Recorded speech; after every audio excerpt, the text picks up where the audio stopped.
உங்களுக்குள் இருக்கிற பிசாசை துரத்த வேண்டியது நீங்கள்தான், கர்த்தர் அல்ல. நீங்கள்தான் உங்களுக்குள் இருக்கிற பிசாசை துரத்த வேண்டும். கர்த்தர் துரத்துவார் என்றால் தேவன் சொல்லியிருப்பார், என்னை நோக்கி கூப்பிடு, நான் உன்னில் இருக்கிற பிசாசை துரத்துவேன் என்று சொல்லியிருப்பார். அப்படி சொல்லாமல் பிசாசுக்கு எதிர்த்து நில்லுங்கள், அப்பொழுது அவன் உங்களை விட்டு ஓடிப்போவான் என்று சொல்கிறான். அப்படியானால் பிசாசை துரத்த வேண்டியது நீங்கள்தான், கர்த்தர் அல்ல. உங்களுக்கு ஒரு இன்னொரு வசனம் ஞாபகத்துக்கு வரலாம்.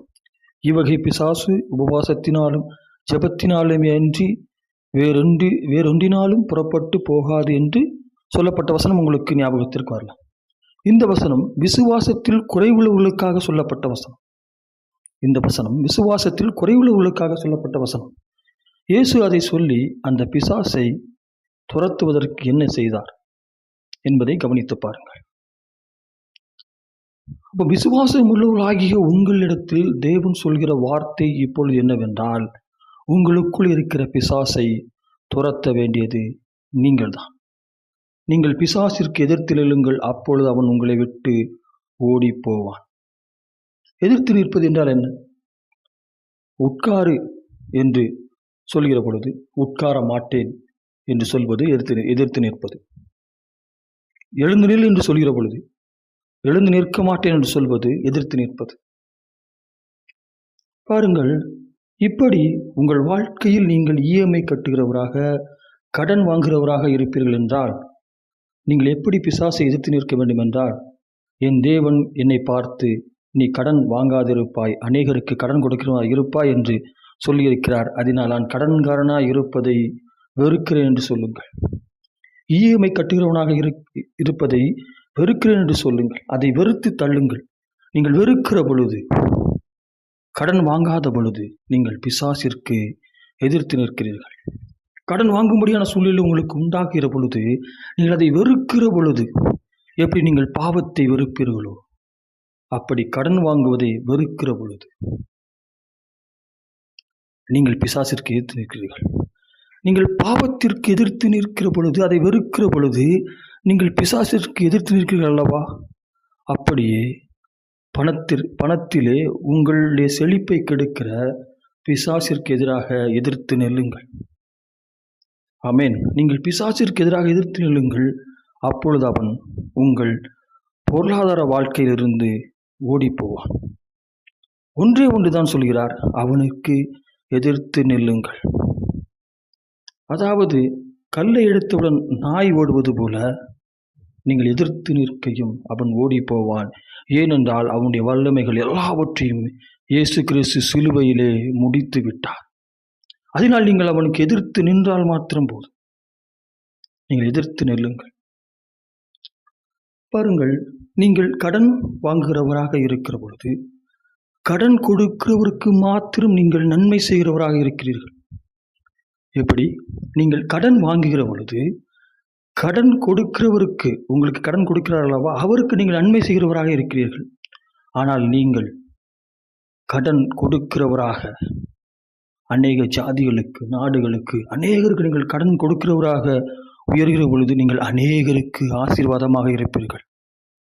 இப்பிரபஞ்சத்தின் ஜனங்கள் கடன் கொடுக்கிறவராக இருக்கிற பொழுது அவர்கள் எப்படி நடந்து கொள்கிறார்களோ அப்படி நீங்கள் நடந்து கொள்ள மாட்டீர்கள்.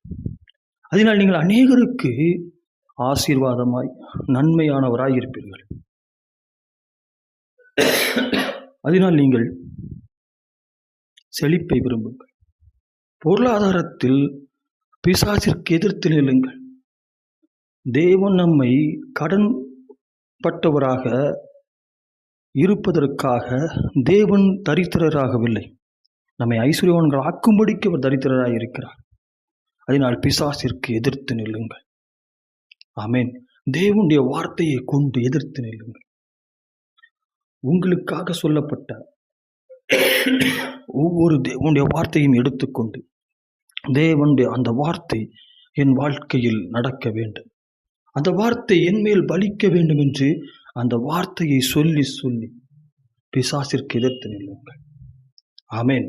அந்த வசனம் பொருளாதாரத்தை குறித்து இருக்கும் என்றால், என் பாத்திரம் நிரம்பி வழியும் போல உன் களஞ்சியங்களெல்லாம் நிரம்பி வழியும் என்கிற வார்த்தையை நீங்கள் எதிர்த்து நின்றால், பிசாசிற்கு எதிர்த்து நின்றால், உங்கள் பொருளாதார வாழ்க்கையை விட்டு பிசாசானவன் ஓடி போவான். அப்படியே உங்கள் பாவ வாழ்க்கையை குறித்து, அதற்கு பரிசுத்தத்தை குறித்து சொல்லப்பட்ட எல்லா வசனத்தையும் நீங்கள் எதிர்த்து நின்றால் அவன் உங்கள் பாவ வாழ்க்கையிலிருந்து ஓடி போவான். உங்கள் வியாதி பட்ட உங்கள் சரீரத்தை குறித்து கர்த்தர் சொன்ன எல்லா வார்த்தைகளையும் எடுத்து, நீங்கள் அந்த வார்த்தைகளை எடுத்து, தேவன் என்னை குருடாகவும் ஊனமாகவும் படைக்கவல்லவர், என்னை பரிபூர்ணம் உள்ளவனாக படைத்திருக்கிறார், இந்த வியாதிக்கு நான் எதிர்த்து நிற்கிறேன் என்று வியாதிக்கு எதிராயிருக்கிற வசனங்களை எதிர்த்து நில்லுங்கள். அப்பொழுது உங்கள் சரீரங்களை விட்டு அவன் ஓடி போவான். இயேசு கிறிஸ்து உங்களுக்காக சிலுவையிலே தரித்திரரானார், நீங்கள் ஐஸ்வர்யவான்களை மாறுபடி. அவர் தன்னுடைய தழும்புகளால் நம்முடைய வியாதிகளை ஏற்றுக்கொண்டார், நாம் வியாதி இல்லாதவர்களாக மாறும்படி, இருக்கும்படி, ஆரோக்கியமாய் வாழும்படி தேவன் தழும்புகளை ஏற்றுக்கொண்டார். காயம் நமக்கு பட்டு இருக்கிறது, தழும்புகளை ஏற்றுக்கொண்டார் என்றால் பாருங்கள், அவரிடத்தில் தழும்புகள் இருக்கிறபடினால் நம்மிடத்தில் தழும்புகள் இருக்காது. அப்படியானால் நாம் பழு இல்லாதவர்களாய், நம் சரீரத்தை பழு இல்லாதவர்களாக இருக்கும்படி தேவன் தழும்புகளை ஏற்றுக்கொண்டார். ஆமென். நம்முடைய பாவங்களை அவர் ஏற்றுக்கொண்டபடியினால், நம் பாவங்களுக்கான தண்டனைகளையும் அவர் ஏற்றுக்கொண்டபடியினால் நாம் பரிசுத்தராய் இருக்க வேண்டும். பரிசுத்தராய் இருக்கும்படி தேவன் பாவமானார். ஆமென். நமக்காக பாவமானார். அவர் பரிசுத்த வாழ்க்கையும் பொருளாதார ஐஸ்வர்யமும் ஆரோக்கியமும் இயேசு கிறிஸ்து சிலுவையிலே நமக்காக சம்பாதித்தது. அதை ஒருவனும் திருடாதபடி, அதை எந்த சத்துருவும் திருடாதபடி அவனுக்கு எதிர்த்து நில்லுங்கள். அவன் உங்களை விட்டு ஓடி போவான். ஆமென். இயேசு கிறிஸ்து உங்களுக்காக சம்பாதித்த இந்த மூன்றையும் பிசாசு திருடாதபடி அவனுக்கு எதிர்த்து நில்லுங்கள். அவன் உங்களை விட்டு ஓடி போவான். ஆமென். இயேசுவின் நாமத்தினாலே இந்த வார்த்தைகள் எல்லாம் உங்களுக்கு பிரயோஜனமாக இருக்கும் என்று விசுவாசிக்கிறேன்.